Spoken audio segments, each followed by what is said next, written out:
তো hello guys, আসসালামু আলাইকুম। আমি মন্দিরেশ আপনাদের সাথে আজকে নিয়ে এসেছি ছোটোখাটো একটা ব্লগ ভিডিও, কারণ আমার কাজের ব্লগ ভিডিও। সবাই ভিডিওটি তাকে শেয়ার করে দিবেন, পেজটা ভালো লাগলে ফলো দিবেন। আর আমি একটা কথা বল, 3000 পরিবার ভালোবাসা দিয়েছে, আপনারও ভালোবাসা দেন, ভালোবাসা নিয়ে যান। তো গাইস, সকালবেলা উঠলাম, সকালবেলা উঠটা আব্বু করতেছে খেরানছি খেরাই না এখন মেলা ক্লান্ত, এই জন্য আব্বু কয় খেয়ারের ফাড়াটা দিছি।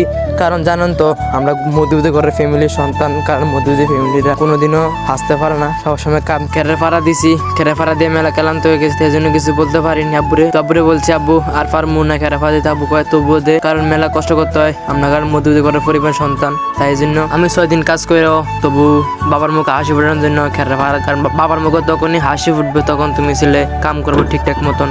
মেলা পরিশ্রম করতেছি, কারণ খেরানছি, খেরের ভাড়া দিতেছি, এখন মেলা কষ্ট হইতেছে আমার, তাই জন্য আমি আব্বুরে কিছু কইতেছি না, কারণ আব্বু আমার লগে মেলা কষ্ট করে। আমি কত খেলাধুলা করতেছি ভিডিওর মাঝে মাঝে।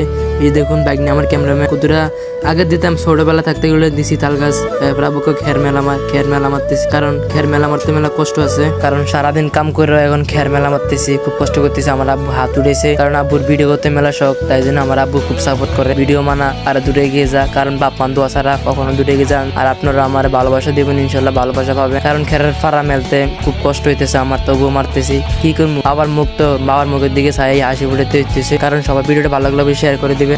বাবা হয়েছে একজন গাছের হিরোর মতন, সারাদিন আমার পিছে লেগেই থাকে, কারণ আমি কাজ কাম না করলে উনি আমার শুধু বকা দেয়। এই জন্য কারণ উনি চাইতেছে আমরা যাতে সবাই দূরে এগিয়ে যাইতে পারি, কারণ আমি কাজের ফাঁকে কিছুটা ভিডিও বানাই। সবাই ভিডিওটা ভালো লাগলে অবশ্যই আমার পেজটা থেকে একটু ঘুরে আসবেন, কারণ মেলা কষ্ট করি তো, তাই জন্য কেউ সাপোর্ট করে না, তবু সাপোর্ট করবো ইনশাআল্লাহ। কারণ মেলা কষ্টের পরও তবু সফলতার টান পাই না, কারণ সফলতা একদিন আসবেই।